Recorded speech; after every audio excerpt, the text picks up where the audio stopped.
Welcome everyone to the short screenplay contest table read.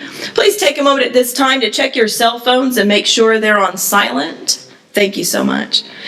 We will be reading today the 4 finalist screenplays for the short screenplay competition, and you've received voting forms, so you may vote on your favorite screenplay read this afternoon. The winner will be announced this evening at 9 o'clock at the awards ceremony at the Myriad Gardens Great Lawn.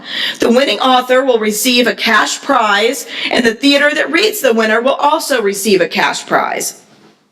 Our 4 finalist screenplays are 12 Full Moons by Eric Borden of Nevada, being read by Oklahoma Children's Theater. You're a Good Guy, Eli by Cornelius Murphy of Massachusetts, being read by Next Stage. Altered Love by Christopher Setten of New Jersey, being read by Reduction Theater Company. And Tattoo by R. Wayne Gray of Vermont, being read by Oklahoma City Theater Company. First up, we have Oklahoma Children's Theater reading 12 Full Moons by Eric Borden.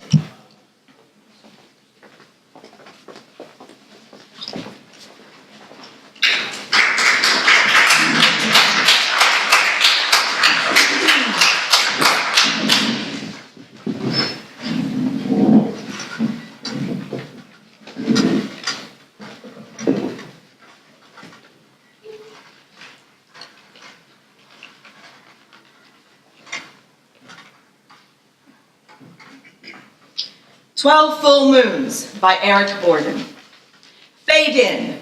Interior synagogue day. A Spartan hall of prayer. Many Hasids fill the pews. Their chants echo.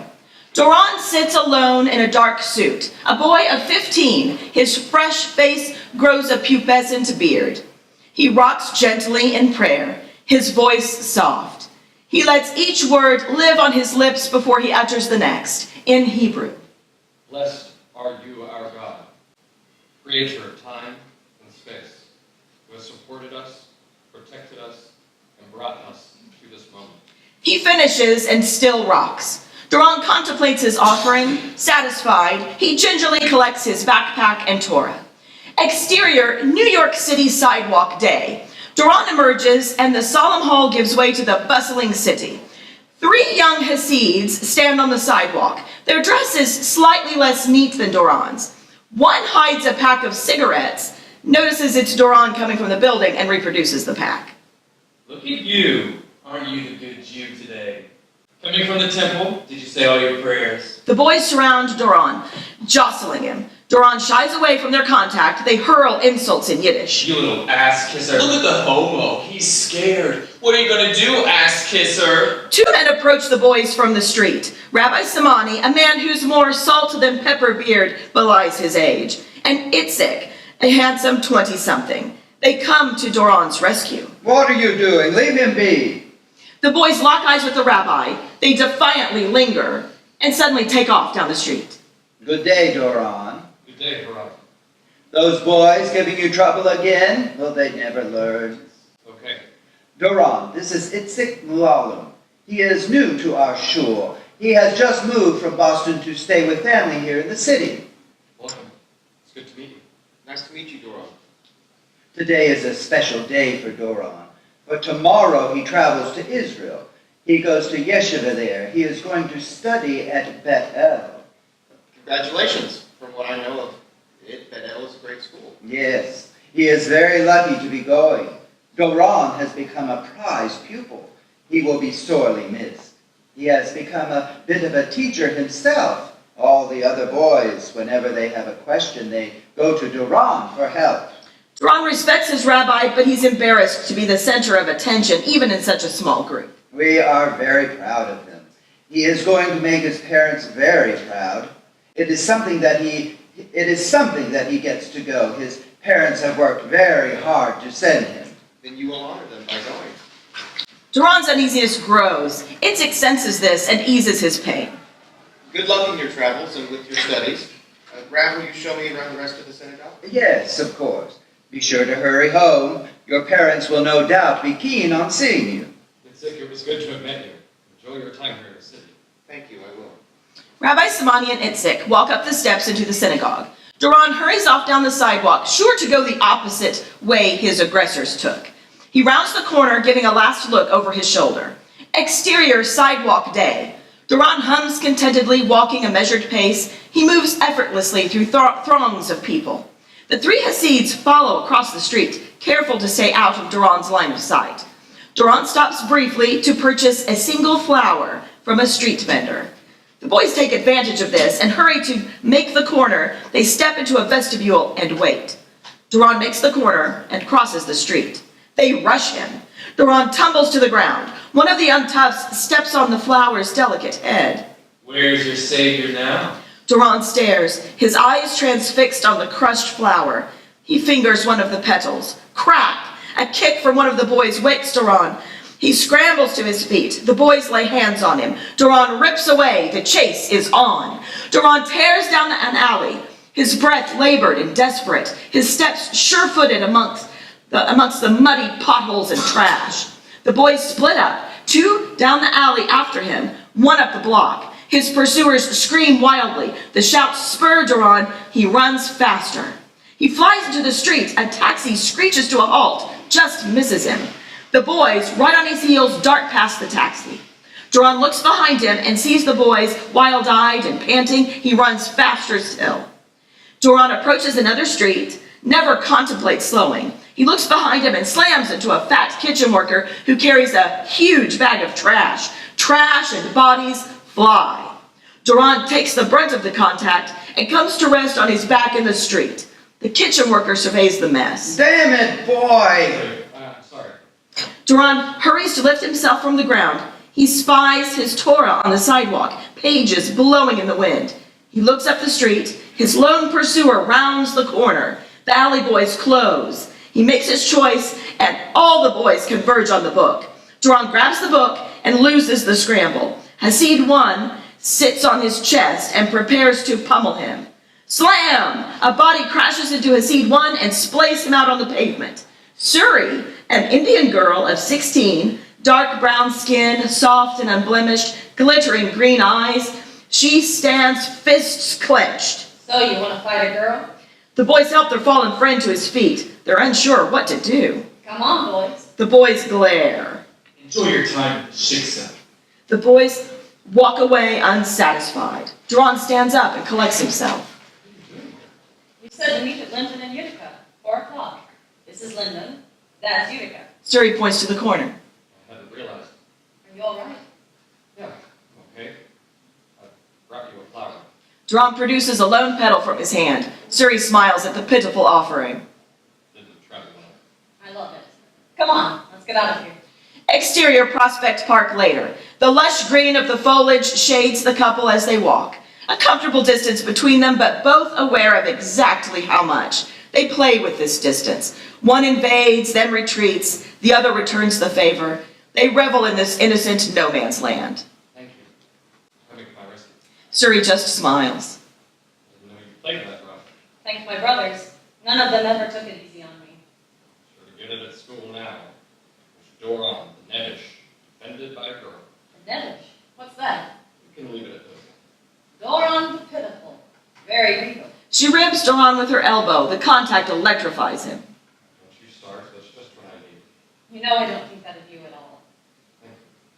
Well, I guess it's good that you're leaving then. You won't have to deal. With any luck, by the time you come back, they'll have forgotten all about it. Doron bristles. Doran, I didn't mean... It's okay. Let's just not talk about that. What's new with you? I got a job. I'm going to be working at the pizzeria up the street from my house. That's pretty exciting. What do they have you doing there? It's just a counter girl spot. I'll take orders on the phone, help people who walk in, take their money and stuff like that. That's great. How's your pay? It's good, but the best thing is I'll get to take a pie home on Fridays for dinner. Fright covers Doron's face. He checks his watch. Oh, no. What is it? I'm supposed to be home for dinner. My husband's going to skin me. I'm sorry, I have to go. I don't understand. Am I going to see you tonight? Yes, I'll meet you here. Later. I really have to go. Doron checks his watch again as he scurries across the grass.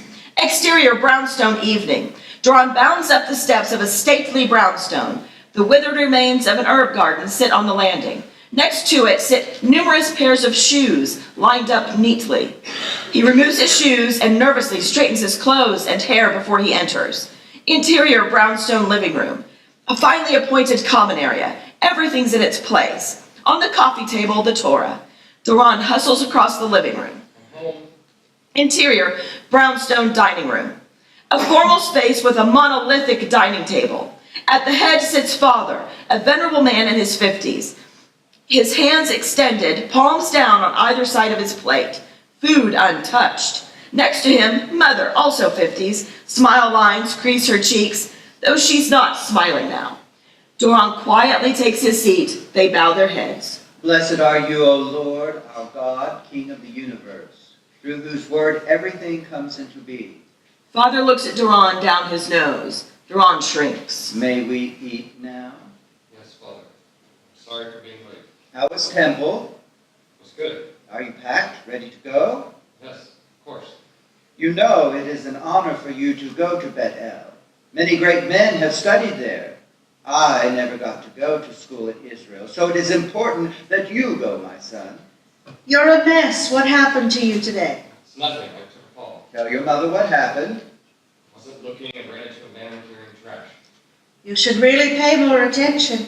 Is this why you're late? Silence. Is this why you're late? No. Where were you? Father stirs in his seat, agitated by his son's hesitation. In the park. With that girl? Father anticipates his answer. I told you, you weren't to see her. You didn't hear me when I said that. You would disobey me. His anger mounts. It's good I'm sending you away. You need some time out of the city. Doron sits quietly. He weathers the storm. You need to forget about this girl. She is not one of us, and that is just the way it is. Don't want to go. What? Doron reacts. Mother cringes. Don't want to go. You never even asked me if I did. It's hard enough for me to make friends here, much less go away for an entire year. She would have you speak to me in such a tone. She's influenced you to be like this. Your mother and I have worked hard to send you. She will never be one of us, and the two of you can never be together. Doron becomes sullen. Tears brim. What is it you see in her? She makes me feel better Makes you feel better about what? about being me. All the fight has left him. Defeated, Doron stands from the table and walks out the front door. Exterior Prospect Park night. Suri sits on a swing. She contemplates the buildings along the tree line. The moon hangs full and bright above the buildings. Doron quietly takes his place on a swing next to her. Tears stream down his face. After one look, Suri's smile melts. Doron? Let's just go. Let's just get out of here. Or stay. Stay. As long as we're together, I couldn't care. But You have a job? I can get one. I have no money saved just to get it started. Doron, we're both still in school. No, I just wish. I want to go away. I finally feel good about this. All of this. I don't ever want that feeling to go away. Love my faith.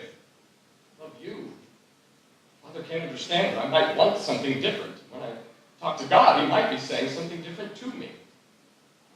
He thinks that somehow you just tear that down. He expects me to accept his wishes. But why can't he just respect mine?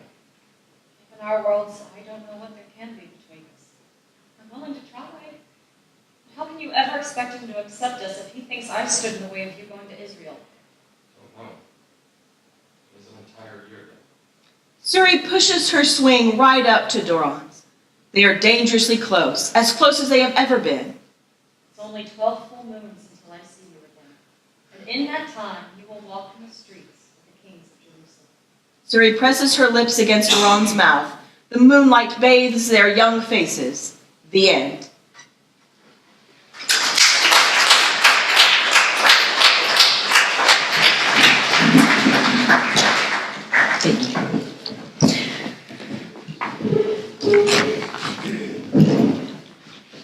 Next, we will have next stage reading You're a Good Guy, Eli by Cornelius Murphy.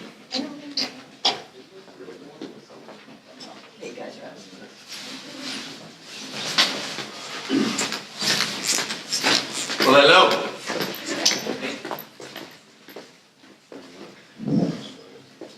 We don't have to sit right next to each other.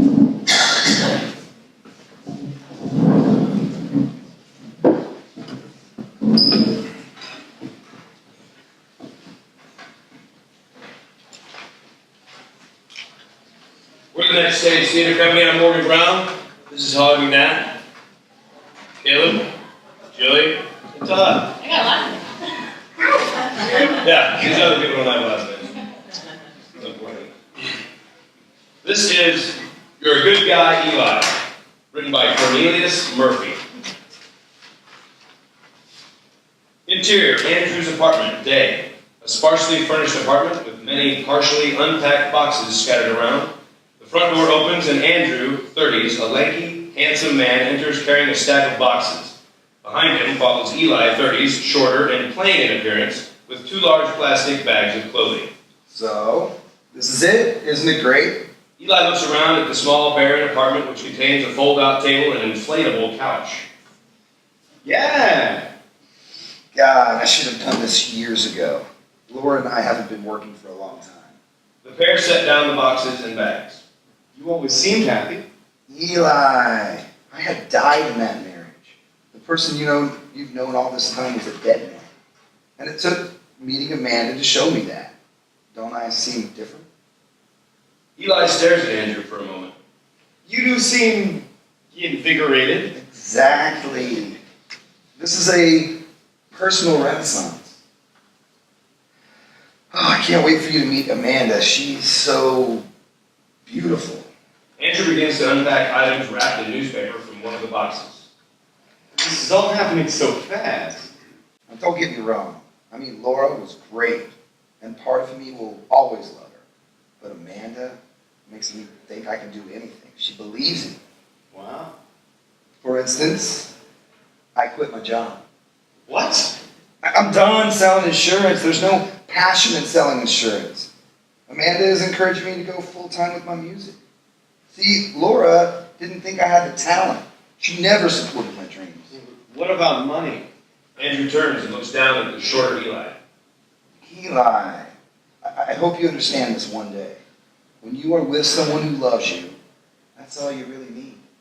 Andrew goes over to a plastic bag full of clothing and rummages through. Well, I'm happy for you. It's just, I'm friends with both of you, and I hate to see Laura get hurt. I'm sure she'll find someone new. Maybe I'll ask her out. Yeah, right. Andrew stops looking through the clothes. My leather jacket is in here. Did you see it when we were packing my stuff? Last of my stuff? No. Man, I don't want to go back there to look for it. I could swing by tonight. Ask Laura if I could take a look around. Could you? That would be so great. I mean, that place is a bit of a combat zone right now. She's not taking this well. The intercom next to the front door buzzes and Andrew goes over. This should be Amanda. Andrew presses the talk button on the intercom. Hey, Hey, it's me. come on up, babe. Andrew releases the talk button and presses another to buzz open the front door. He then turns back to Eli. She comes here over every day when her shift at the hospital ends. Did I tell you she's a nurse in the Children's Cancer Center?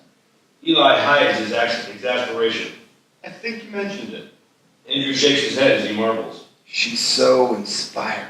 Yeah, seems like it. There's a knock at the front door and Andrew opens it. Amanda, 20s, a gorgeous brunette, walks inside. She wears hospital scrubs and carries a paper bag. Andrew and Amanda embrace and kiss passionately as Eli awkwardly stands to the side. Amanda holds the paper bag out to Andrew. It is full of croissants. I brought croissants. Andrew takes a croissant from the bag. They're still warm. Andrew gestures towards Eli. Amanda, I want you to meet my friend Eli. He lived across the hall from each other for years at my old apartment. Amanda extends her hand and Eli takes it. It's great to meet you. Likewise. Andrew can't stop talking about you.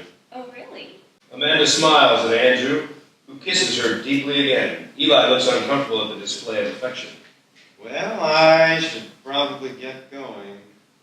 Andrew and Amanda move towards the couch and sit down. Oh, come on, stay. Have a croissant. Andrew picks up a guitar off a stack of boxes. We were just about to have a little jam session. I'd love your input. Sorry, I need to run, but I'll let you know about the jacket. Thanks, man. Eli heads for the door as Andrew begins playing the guitar. Deep down inside, where I can't see the light, girl, you are the key out of the dungeon of my soul. Yay. Eli pauses at the door for a moment and listens with a slight grimace at Andrew's singing. Then he leaves. Interior, Eli's apartment, front hall, night. Eli comes into the hallway. He's spruced himself up a bit with a nice collared shirt and product in his hair. He stops in front of a mirror. He looks at himself as he nervously smooths his hair on the sides and tosses it on top. Eli leans against the wall and looks towards the mirror as he practices his reading. He exhales deeply, then looks up. Hey, Laura. How you holding up? Hey, Laura. How you holding up? Hey, how are you? Eli exhales again and moves towards the front door. He looks out the peephole and sees the door to apartment 7 across the hall. Eli opens the door and exits. Interior, apartment building hallway, continuous. Eli crosses the hallway and knocks on the door of apartment 7. He carefully positions himself, leaning against the door frame in a cool, confident pose. Eli waits for a moment, and Laura, 30s, an angelic blonde, opens the door. Hey.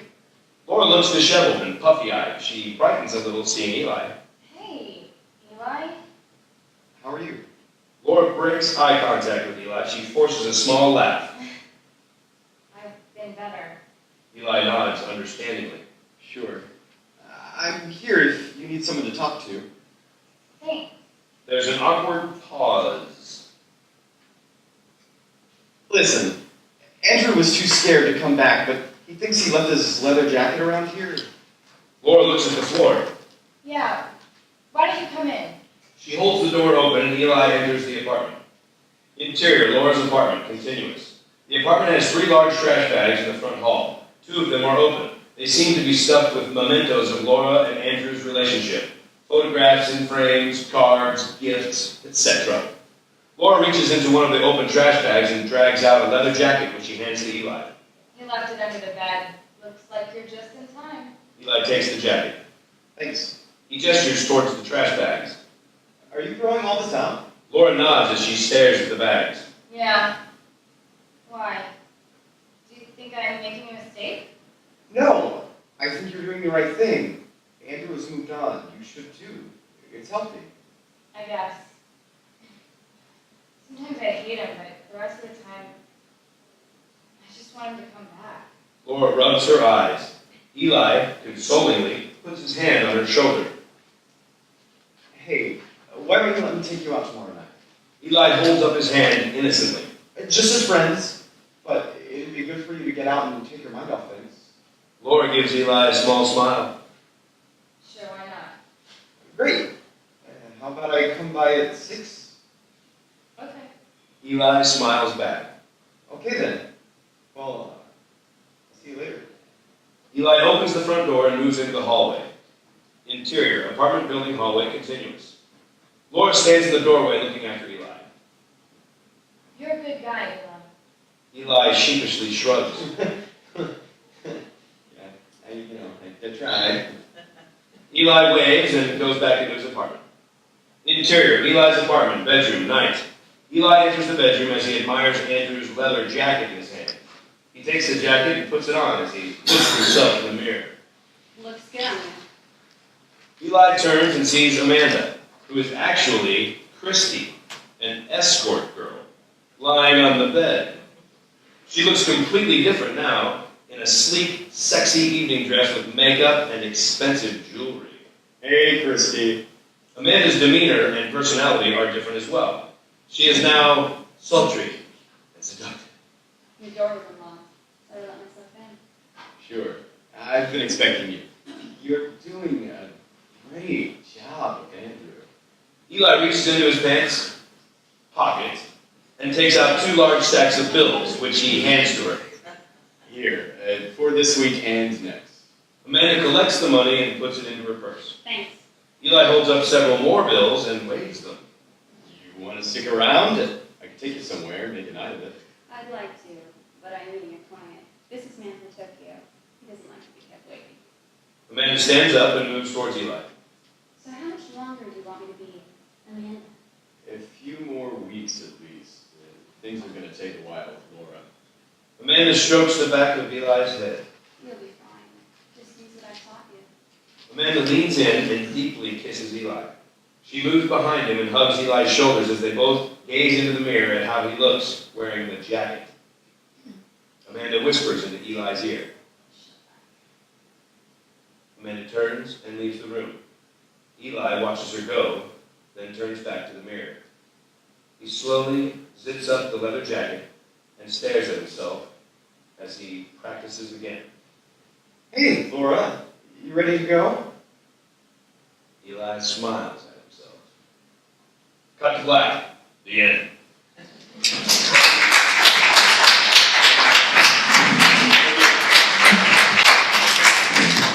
Thanks.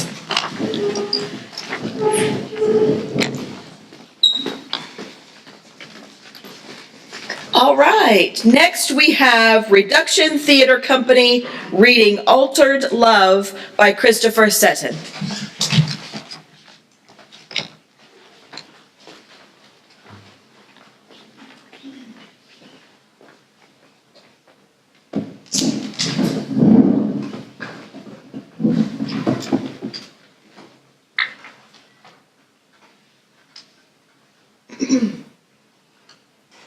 Altered Love by Christopher Setten. Fade in. Exterior, woods, night. Pitch black, deep in the forest. Rain rolls off the tips of the trees and shrubs. Taylor, 16, runs breathless down the forest path. She stops, kneels in front of a thicket. She reaches out and grasps a frond from a leafy plant and massages it carefully. No, that's not right. She touches another leaf variety, savors the texture, smiles. Fern. She uproots several plants, breathes a sigh of relief. Taylor rises, turns toward a Victorian house in the distance. Dark windows, save for one room projecting a shimmering glow. She runs toward it, agitated. She steps onto the porch. Creak! She stops, looks panicky, peers through the darkened windows, resumes walking toward the door. Opens it. Squeak! She hesitates. Quickly surveys her surroundings. Listens. Silence. Satisfied, Taylor enters the dining room. Interior dining room, night. Taylor, quietly yet frantically, rummages through drawer after drawer in the credenza. Come on, they must be somewhere. Off screen. Hurry, hurry, it's fading. Crash! Off screen. Taylor, quiet, you'll wake him. Taylor tidies up a fallen drawer. Taylor clutches a red candle. Interior grand room, night. An old lady, Edna, 70s, blue bandana, long feathered earrings, stands in front of a circle of candles. Taylor hands her the red candle and several sprigs of fern. Edna lights the candle and replaces a melting, moribund stump of wax, struggling to remain alight. Edna arranges the fern into a diamond shape in the center of the circle. Grandma, you sure this is going to work? It worked for me, but it's been so long. Now, do I open the circle, then put in the picture, or is it the other way around? Don't you have a book? He took it away. Taylor weeps, then buries her face in her hands. This has to work, Grandma. I've tried everything. Brad doesn't even know I exist. Edna puts an arm around her. There, child. I had the same problem with your grandfather, but I fixed it. Is it forever, Grandma? Edna takes Taylor's hands into her own. Nothing's forever. Nothing. Love fades, and it either settles into a sad comfort or it gets disinterested. Until the prom? Grandmother laughs. Yes, dear. It will last that long, but make it count. It only works for participants once every 50 years. Edna crosses her fingers for good luck, winks at Taylor. Repeat after me. Light of dawn, light of thine. Light of dawn, light of thine. Bring my lover's heart to mine. Bring my lover's heart to mine. May this day send him to me. May this day send him to me. To come in bonded harmony. To come in bonded harmony. My heart to thine. My heart to thine. At long last entwine. At long last entwine. Edna lifts her arms up high, exhales towards the heavens. Do you have the picture? Taylor holds up a photograph of a football player from a newspaper clipping. Good. First, the spellcaster, that's you, Taylor, must open, then close the circle, like this. Edna opens the circle by changing the position of the red candle, then returns it to its original position. Next, we'll burn the photo, then sprinkle the ashes over the diamond of ferns. Edna takes her granddaughter by the shoulders. Okay, ready? Open, then close the circle. Taylor reaches for the red candle. The door bursts open. Geordie, 70s, a minister, dressed in a black shirt, black pants, and ecclesiastical vestments, eyes ablaze. Edna! And Edna freezes in terror. Geordie studies the ritual scene. What blasphemy is this? Please, Grandpa, I made her do it. Geordie turns toward Edna. Are you daft, woman? Do you not see who I am? Taylor and Edna stare at him, too frightened to speak. What I represent? Geordie grabs hold of Edna and shouts into her face. What would they say? Geordie pushes Edna toward the door. I thought this was long past. Edna looks into his raging eyes. She stammers in fear. Please, Geordie, it's harmless. I was just trying to give her some confidence. Geordie fumes. He drags Edna out of the room. Taylor listens as the two argue, muffled words through the thick walls, but a distant pleading tone. She hears Edna weep. Taylor looks at the ritual site, then at the photo in her hand. I will love you forever. She kisses the photo, sobs big tears into it. She crumples the picture, then tosses it aside. She fishes around in her purse, retrieves her wallet, and removes a photograph of her grandfather. She holds the picture over the red candle, watches it turn to ash. She sprinkles the ashes over the diamond of ferns. Taylor crosses her fingers. She listens, carefully. Silence. She hears her grandfather's voice, a soft murmur, calm tone, soothing. Edna giggles. Geordie, stop that. Geordie chortles. We can't. Taylor smiles. Edna laughs loudly from the other room. Taylor might hear. The end.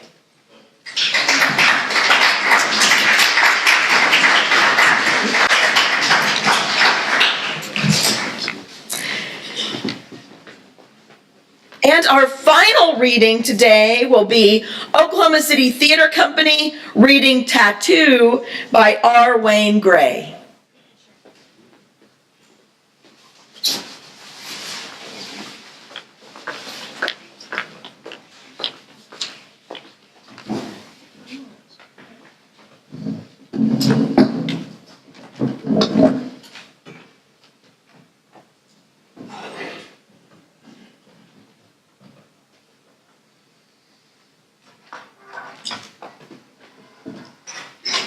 Tattoo by R. Wayne Gray.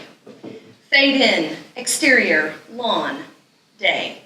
An old woman, Olivia Calderon, and an old man, Seymour Calderon, sit side by side in lawn chairs on a patch of grass.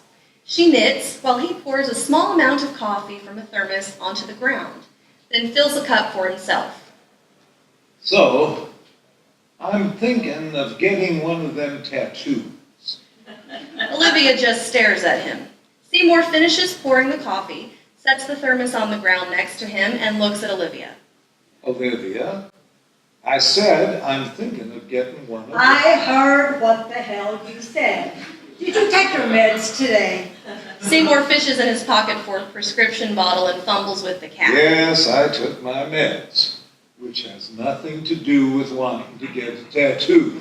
Seymour pops a pill in his mouth and washes it down with coffee. Then you've got the damn senility. I don't have the Damn senility? I wouldn't bet on that. What in the world would possess you to get a damn tattoo?